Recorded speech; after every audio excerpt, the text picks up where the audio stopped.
네, 방금 소개받은 박상준 작가입니다. 무엇보다 용서 북콘서트에 와주신 여러분들께 진심으로 감사의 인사를 드립니다. 여러분 혹시 최근에 누구를 용서해 본 경험 있으신가요? 용서까지는 아니더라도 혹시 친구나 가족들에게 미안하다라고 말씀 나눠보신 적 있으신가요? 네. 제가 올해로 7년째 상담을 하고 있습니다. 제가 용서에 대해서 이야기하면서도요, 혹시라도 제가 여러분들을 가르치려 들지 않을까 굉장히 조심스러워집니다. 가르치려는 마음으로는요, 다른 사람의 마음을 조금도 위로할 수 없다는 것을 너무도 잘 알고 있기 때문입니다. 저도 오랜 시간 용서하기 힘든 사람이 있었습니다. 제가 중학교 다닐 때 일입니다. 제가 길을 걷고 있는데요, 2층에서 저의 동창생 한 명이 돌을 집어 던졌습니다. 그 돌을 맞고 그 큰 수술을 하게 되었고요. 지금도 뒷머리에 흉터가 남아 있거든요. 다른 사람은 크게 신경 쓰지 않는데 저에게는 굉장히 크게 느껴지는 것, 그걸 바로 컴플렉스라고 하는데요. 저한테는 뒷머리에 흉터가 컴플렉스였습니다. 그때부터 지금까지 한 달에 한 번씩 그 머리를 자르러 갈 때요, 미용사 누나들에게 이 흉터가 좀 보이지 않게 잘라주세요라고 부탁을 해야 됐거든요. 지금까지 저의 그 컴플렉스를 잘 가려주면서 머리를 잘라주셨던 그 미용사 누나들한테 얼마나 감사한지 모릅니다. 제가 그 동창생을 용서하기 어려웠던 두 번째 이유가 있습니다. 저에게 미안하다라고 말하지 않았습니다. 오히려 그 동창생은요, 그 이후로 조금 더 심한 장난을 치기 시작했거든요. 어느 날 제가 몸이 아파서 체육 시간에 교실에 혼자 남아 있었는데요. 그 친구가 갑자기 교실 안으로 들어왔습니다. 그리고 공용 주전자 뚜껑을 열고요, 거기다가 오줌을 넣기 시작했습니다. 여러분 혹시 어린 시절에 감당하기 힘든 일이 생기면 어떻게 하라고 배우셨죠? 어른에게 이야기해야 됩니다. 저는 교무실로 달려가서 선생님에게 선생님, 지금 공용 주전자에 그 친구가 오줌을 넣고 있어요 라고 말했습니다. 그런데 그날 저는 세상이 교과서대로 움직이지 않는다는 것을 알게 되었습니다.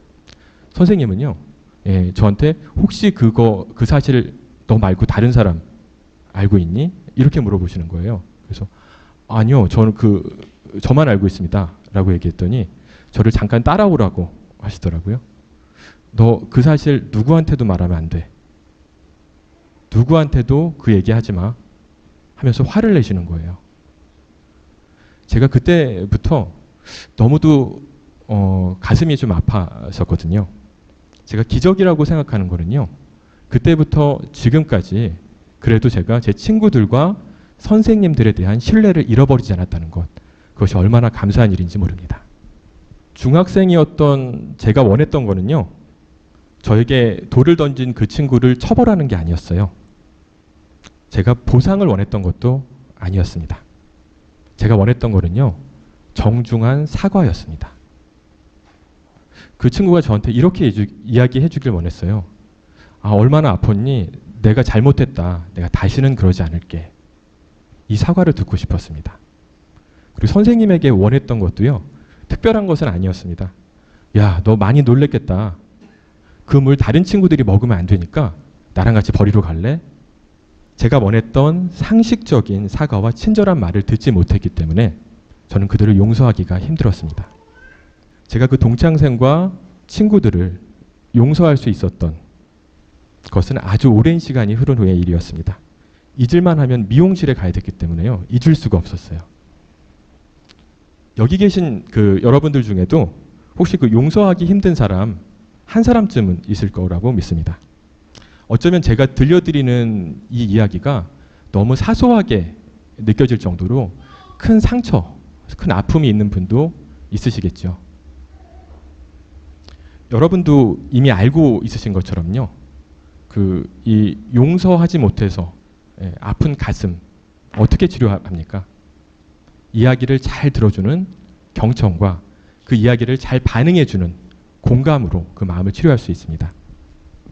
그런데 그 상담 심리의 그 기본인 경청과 공감을요, 저는 그 전문가가 아니라 제 아내에게서 배웠습니다. 8년 전에 아내와 함께 인도 음식점에 간 적이 있었습니다. 밥을 먹고 있는데요. 갑자기 옛날 일들이 생각이 나는 거예요. 그래서 눈물이 나기 시작했습니다. 다 큰 어른이 눈물을 흘리니까요. 제 아내가 놀라서 무슨 일이냐고 물어봤습니다. 제가 이렇게 대답했습니다. 중학교 때 있었던 일이 생각이 나서 너무 화가 나서 견딜 수가 없다고. 아내가 어떤 일이 있었냐고 물어보는 거예요. 방금 들려드렸던 이야기들을 하나하나 들려드렸습니다. 무슨 말을 하는지 중언부언하고 있더라고요. 이야기가 다 끝나고 나서 제 아내가 저에게 이렇게 이야기해 주었습니다. 당신 많이 아프고 힘들었겠다. 많이 고통스러웠겠다. 20년 전에 담임 선생님이 저에게 해 주었어야 하는 말이었거든요. 그 말을 20년이 지난 후에야 제 아내가 저에게 해 주었던 것입니다. 그때서야 20년 동안 제 마음 한구석에 엉켜 있었던 감정의 덩어리들이 조금씩 작아지기 시작했습니다.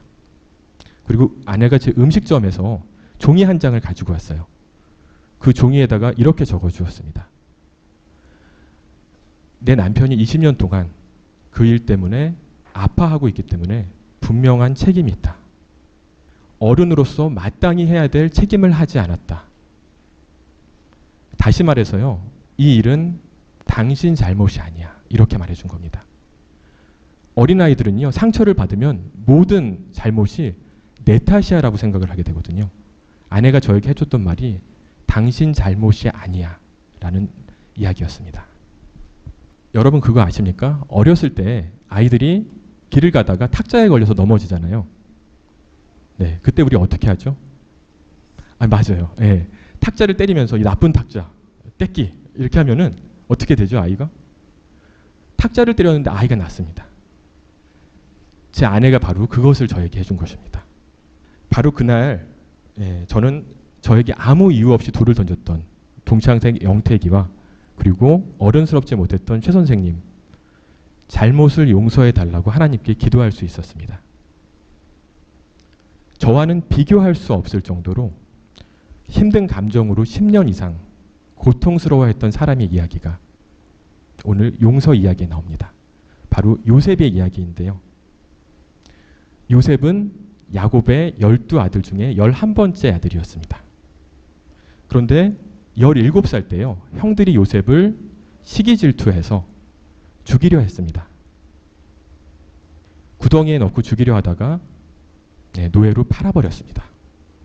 노예로 팔려간 이후에는 어떻게 됐죠? 노예로 팔려간 이후에는 보디발의 아내에게 모함을 당해서 또 한 번 죽을 위기에 처했습니다. 요셉은 죽지 않았지만 그들은 요셉을 죽인 것과 다름없었습니다. 아마도 요셉은요, 형들보다 형들에게 더 서운했을 겁니다. 보디발의 아내는 남이잖아요. 그런데 아무리 시기하고 질투했다 하지만 그래도 자기 가족이었던 형들에게 그런 큰 상처를 받았던 것이 쉽게 지워지지 않았을 겁니다. 상처받은 요셉의 이야기를 통해서 우리가 어떻게 용서할 수 있을 것인가 이야기하고 싶습니다. 요셉의 인생을 살펴보니까요. 요셉을 용서로 이끌었던 3가지 원리가 있습니다. 첫 번째는 용서는 반복된다는 것입니다. 요셉의 아버지 야곱은요. 젊은 시절에 큰 잘못을 한 적이 있습니다. 형 에서에게 큰 잘못을 했는데요. 그 잘못 때문에 20년 동안 바단 아람으로 도망자 신세로 살게 되었습니다. 20년 넘게 타향살이 하다가 다시 고향으로 돌아오는 길에 형 에서를 만납니다. 형 에서 앞에서 7번 절을 합니다. 온 가족들이 다 보는 자리에서요. 그 7번 절을 하는 것은요. 전쟁에서 패해서 노예가 된 사람들이 하는 의식이었습니다. 형 앞에서, 잘못한 형 앞에서 내 잘못이라고 그 잘못을 처절하게 인정했던 것입니다. 잘못을 인정하고 겸손하게 고개를 숙였고요. 형에서는 복수가 아닌 용서로 동생을 받아주었습니다. 그 장면을 요셉이, 어린 요셉이 바라보고 있었던 것입니다. 우리도 서로 용서를 구하고 잘못이 있으면 미안하다라고 말하는 것이 중요합니다. 특히 가족 간에 잘못한 일이 있을 때 먼저 미안하다라고 말하는 것이 용서로 가기 위한 첫 번째 걸음인 것입니다. 두 번째로 용서는 주변 환경을 넘어선 것입니다. 상담을 하다 보면은요, 따뜻하게 안아주는 부모의 역할이 매우 중요합니다.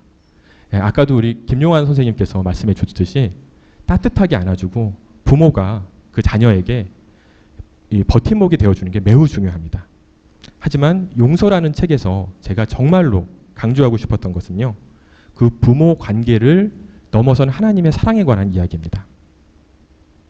마땅히 우리를 사랑해 주었어야 할 그 부모님이, 그 가족이 우리에게 상처를 주었다 할지라도 하나님은 우리를 버리시지 않는다는 사실을 강조하고 싶었습니다. 수천 년 역사를 되돌아봐도요, 부모에게 상처받은 사람들 중에서 위대한 사람들 정말 많이 나왔습니다. 마지막으로 용서는요, 하나님과 동행할 때 완성되는 것입니다. 제가 인도 캘커타에서 봉사활동을 한 적이 있습니다. 그러다가 그 풍토병에 걸려서 죽을 위기에 처했었는데요. 죽음이 눈앞에 찾아왔을 때 제 마음속에 질문 하나가 떠올랐습니다. 내가 왜 아무런 상관없는 인도 사람들 위해서 죽어야 되지? 그 질문은 내가 왜 나를 괴롭힌 사람들 용서해야 되지? 이 질문과 이어져 있었습니다. 그 질문에 대한 답을 그날 밤 하나님께서 저에게 들려주셨습니다. 고열로 고통스러워하면서 잠을 청하고 있었는데요. 제 마음속에 성경 한 구절이 떠올랐습니다. 요한일서 4장 19절 말씀이었습니다. 우리가 사랑함은 그가 먼저 우리를 사랑했습니다. 돌아보니 제가 저를 고통스럽게 했던 동창생과 선생님을 용서할 수 있었던 거는요, 하나님이 제 인생을 붙들고 있다는 믿음 때문이었습니다. 지금은 이해되지 않지만 하나님이 하시는 일이니 뭔가 깊은 뜻이 있으시겠지. 바로 그 생각이 제 힘과 능력으로 갈 수 없는 용서의 길로 저를 인도해 주셨던 것 같습니다. 오늘 여러분과 나누지 못한 많은 이야기들이 용서라는 책 속에 담겨 있습니다. 하나님과 동행하면서 감정을 넘어선 용서를 실천한 요셉의 이야기. 이 책이요, 여러분들의 마음속에 오랫동안 기다리고 있었던 바로 그 이야기를 들려주었으면 좋겠습니다. 귀한 자리 마련해 주신 달란트 TV 관계자 여러분, 그리고 좋은 책 이렇게 함께 만들었던 우리 CLC 기독교 문서 선교회 관계자 여러분께 진심으로 감사의 인사를 드립니다. 또한 이야기를 끝까지 경청해 주시고 저의 마음속에 이 치료가 될 수 있도록 잘 반응해 주신 이곳에 모인 모든 선생님들께 진심으로 감사의 인사를 드립니다.